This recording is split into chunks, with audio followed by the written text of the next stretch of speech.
Санжар Керімбайдың кітабынан Кебіннің терең тарихы. 1999 жылдың көктемет. Қарасудағы медресеге жиі барып, жария зікірден қалмайтын кезім. Сол жерде оралдық Санат атты жігітпен жақсы дос болдым. Ол молда болатын. Бірде Санатқа: «Сәке, осы мен мәйт жуып көрмеппін. Сүйекке түсу қандай болады? Соны көргім келеді. Ол да бір түбі үйренетін өнер ғой» дедім. Сонда ол: «Жаназа болғанда хабар берем» деді. Бір күні сол маңайда тұратын 80-нен асқан қария қайтты. Хабар беріп мені Қарасуға шақыртты. Тәртібі былай екен: молда жігіттер жаназадан бір күн бұрын барып, алдын ала марқұмға кебін пішіп дайындайды. Оларға еріп қаза шыққан үйге мен де бардым. Қаралы үйге жеткен соң молда жігіттер: «Мәйітті көрейік, бойын өлшейміз» деді. Үлкен баласы дене жатқан бөлмеге алып кірді. Екі жігіт марқұмның денесін әрі-бері аударып қарап жатыр. Қасындағы Қанат деген молда жігіт тақуа кісі болыпты. Соғысқа қатысқан екен. Соғыста оразасын үзбеген деп айтып жатыр балалары. СССР-дың кезінде де өкіметтен тығылып өлгенше намаз оқыпты. Ораза да ұстапты. Сандығында ескіше жазылған кітаптар толып жатыр деді де: «Сәке, жолыңыз болды. Тақуа адамды жуындырамыз ертең. Бұл жақсылық. Көрдің бе? Денесі де түгестенбеген. Болмаса ауа райы ыстық. Қарттың жүзіне де қара.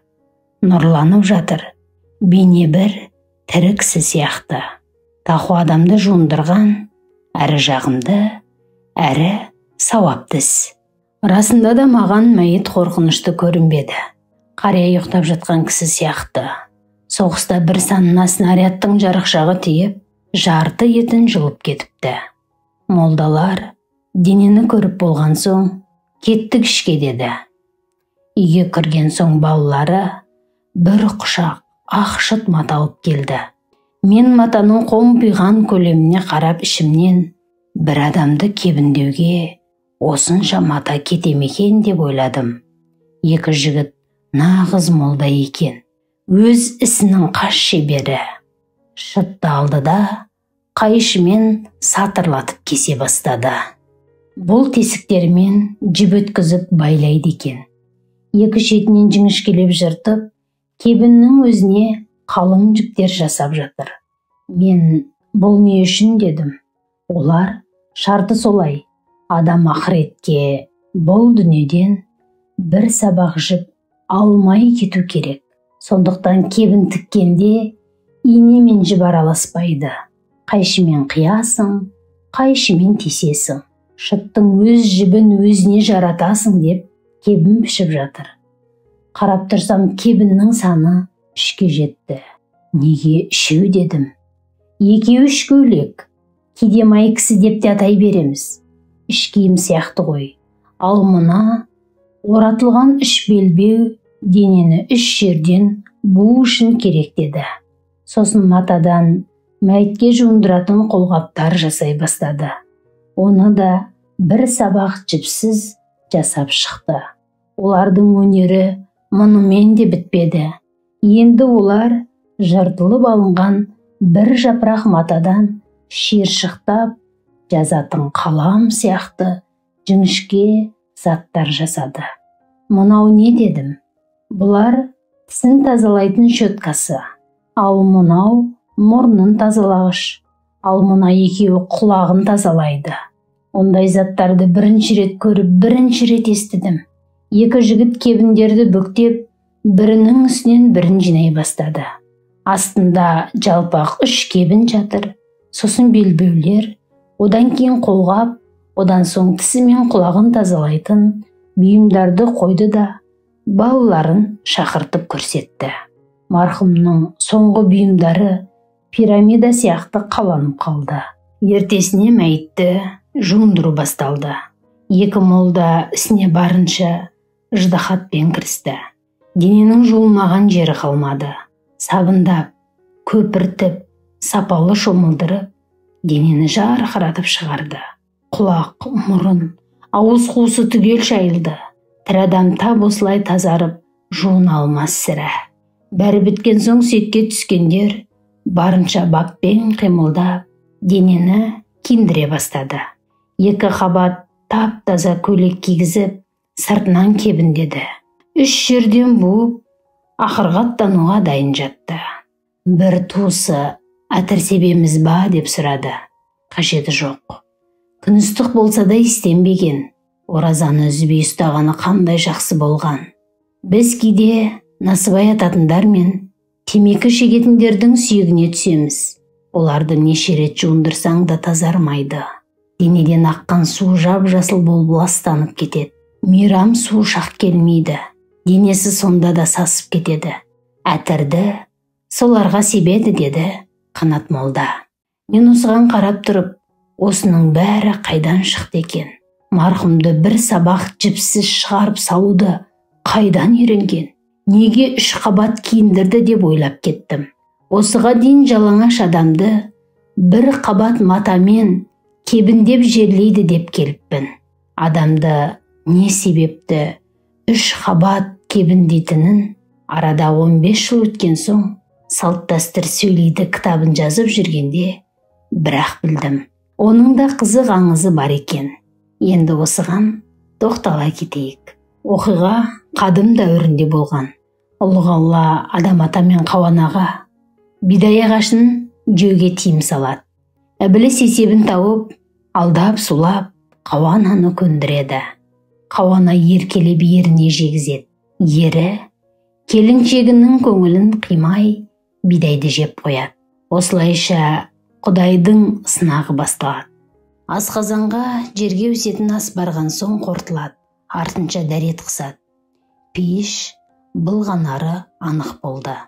Сол кезде Тәңірі, мына екеуін пейіштен шығарып жерге тастаңдар деп періштелерге әмір етеді. Періштелер бұйрықты бірден орындай алмай тұрып қалады. Себебі күні кеше ғана оған сәжде жасаған еді. Қала берді Адам атаның беліндегі Мұхаммед пайғамбардың нұрына ғашық періштелер ертелі кеш оның ізінен қалмай рахатқа батып жүретін еді. Осы сәтті пайдаланған Адам жас Хауаның білегінен ұстап қаша жөнеледі. Жәннаттағы барлық ағаштар оған жапырылып жол береді. Сол кезде жиде ағашы ғана әмірге қалтқысыз бағынады. Ол Адам мен Хауаның үстіне бұтақтарымен бас салып мыжғылап тастайды. Қарсыласқандарына қарамастан қинап, киімдерін шешіп алады. Хауаның нәзік тәнін бұтақтары жырып, қол аяғын қанатып қояды. Сол кезде ұлық Алла: «Ей жиде, әдепті болсаң етті. Қалай болғанда да бұлар менің орынбасарым. Әйел адамның денесіне жара салғаның қалай? Тұрпайы әрекетінің үшін сені де жазалаймын. Олармен бірге жерге кетесің. Діңгегің қатты болады. Бұтақтарың тікенді болады. Адамдар сені арнайы екпейді. Судан жырақ өсесің. Бірақ гүліңнің пейіштегі қош иісі сақталады», дейді. Содан бастап жиде жерде өсетін болыпты. Оның гүлі адамдарды мас қылатын жұпар иісті болса да, адамдар оны арнайы екпейді екен. Адам ата мен Хауана тәндері жалаңаш қалған соң арша ағашының астына барып тығылады.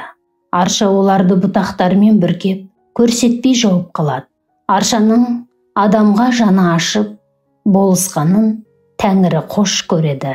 Аршаға қарап: «Арша, сенің мына қылығың маған ұнады. Бөтенге жан ашып, жапа шеккенге болсу менің сүйетін ісім. Сондықтан саған ерекше қасиет берем.